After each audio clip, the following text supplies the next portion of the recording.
توبہ کو پسند کرتے ہیں، توبہ کرنے والا اللہ کو بہت پسند اور محبوب ہوتا ہے۔ وَيُحِبُّ الْمُتَطَّهِرِينَ، اور اللہ دوست رکھتا ہے پاکیزگی اختیار کرنے والوں کو۔ ایک تو یہ دونوں چیزیں آ گئی، ایک یہ ہے کہ اس کے پخانے کی جگہ استعمال نہ کرے، اور دوسرا یہ ہے کہ حیض کے دنوں کے اندر وہ میاں بیوی والے جو ہے حقوق ہیں وہ ادا نہ کرے۔ آگے، نساؤکم حرث لکم فأتوا حرثکم انا شئتم وقدموا لانفسکم۔ نساؤکم، تمہاری عورتیں، حرث لکم، تمہاری کھیتی ہیں، کھیتی ہیں، کھیتی کے اندر یعنی جو آپ بیج آپ بوگے وہی اگتا ہے۔ تو یہاں بھی اللہ تعالیٰ نے فرمایا کہ ایک یہ ہے کہ عورت جو ہے صرف شہوت پوری کرنے کے لیے نہیں، بلکہ کہ اللہ تعالیٰ اس سے ہمیں نیک اولاد دے، جیسے آگے آپ بھی آ رہا ہے کہ، اور دوسرا یہ کہ کھیت میں جہاں سے آدمی چاہے جا سکتا ہے، تو یہاں بھی بالکل ایسا ہے جیسے چاہے وہ اپنی عورت کو استعمال کر سکے۔ لیکن ایک اور بات ذہن میں رکھیے گا، اب یہاں سے یہ مطلب ہرگز نہیں ہے کہ جیسے یعنی پخانے کی جگہ بھی استعمال کر سکتا ہے۔ وَقَدِّمُوا لِأَنفُسِكُمْ، اور آگے بھیجو اپنے واسطے، اپنے نفسوں کے لیے، یعنی اس سے مراد کیا ہے؟ اولاد، اولاد کے لیے اللہ تعالیٰ نے یہ جو ان کا آپس میں ایک محبت رکھی ہے، پیار رکھا ہے، یہ جو تعلقات قائم رکھا ہے، اس کی وجہ کیا ہے؟ اس کی وجہ یہی ہے کہ اولاد کیا ہے؟ اس کی وجہ ہے اولاد، تاکہ تم اپنی اولاد کے لیے بھیجو، تمہارا ولی وارث بنے اور تمہارا نام زندہ رہے۔ اس کی مین وجہ یہ ہے، اور اس سے مخلوق میں اضافہ ہو، لوگوں میں کیا ہو؟ اضافہ ہو۔ وَقَدِّمُوا لِأَنفُسِكُمْ وَاتَّقُوا اللَّهَ وَاعْلَمُوا، اور ڈرتے رہو اللہ سے اور خوب جان لو بے شک انکم، کہ تم اس کے سامنے ملاقو، پیش ہونا ہے، اللہ کے سامنے حاضر ہونا ہے۔ یہاں غلط کام کرو گے تو اللہ کے سامنے تو ایک دن ہر حال میں حاضر ہونا ہے۔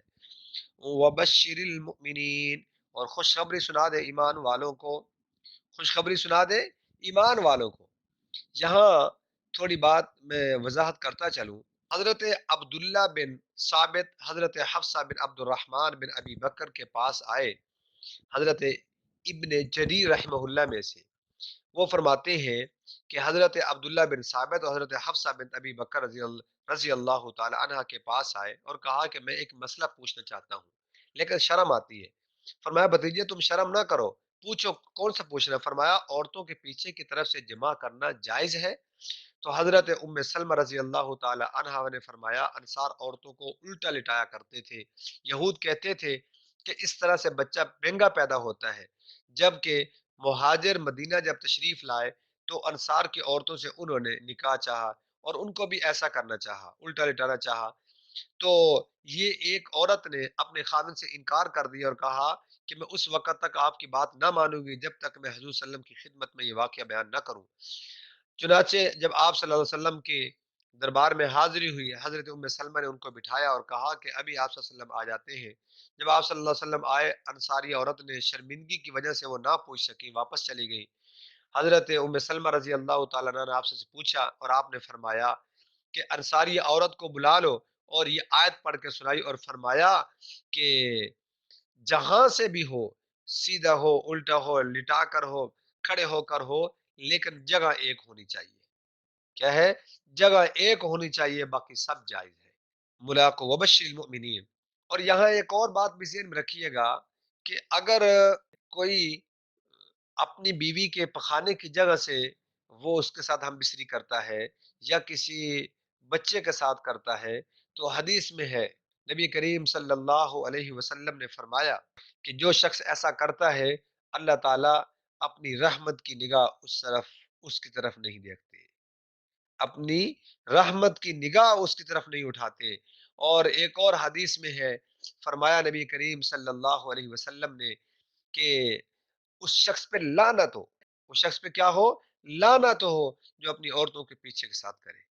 اور ایک اور حدیث ہے، فرمایا کہ جو ایسا کرتا ہے وہ چھوٹا لوتی ہے، اور ایسے لوگوں پر لعنت فرمائی کہ جو اپنے ہاتھ کے ساتھ یہ کام کرے لذت حاصل کرنے کے لیے، یا دوسرا کیا کرانے والا ہو، کرنے والا ہو، ان تمام لوگوں پر اللہ کے رسول صلی اللہ علیہ وسلم نے لعنت کی ہے۔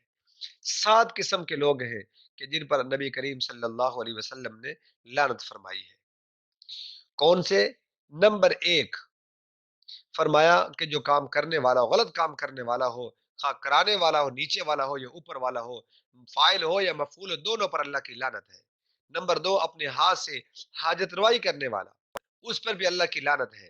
نمبر تین، چوپایوں کے ساتھ، جو جانور ہیں ان کے ساتھ کام کرنے والا ہو، عورت کی پچھلی سائڈ پہ وطی کرنے والا ہو، عورت اور اس کی بیٹی کو ایک ہی ٹائم میں نکاح میں رکھنے والا ہو، اور اپنی پڑوسی کی بیوی کے ساتھ زنا کرنے والا ہو، اور ہمسایہ کو تنگ کرنے والا ہو، ان تمام لوگوں پر اللہ کے رسول صلی اللہ علیہ وسلم نے لعنت فرمائی ہے کہ اللہ ان پر لعنت کرتا ہے۔ تو کل قیامت کے دن نظر رحمت سے نہیں دیکھے گا، نہ انہیں پاک کرے گا، اور ان سے کہے، اللہ تعالیٰ فرمائیں گے کہ جہنمیوں کے ساتھ جہنم میں چلے جاؤ۔ اللہ تعالیٰ ہمیں قرآن و سنت کے مطابق زندگی گزارنے کی توفیق عطا فرمائے۔ وآخر دعوانا ان الحمد للہ رب العالمین۔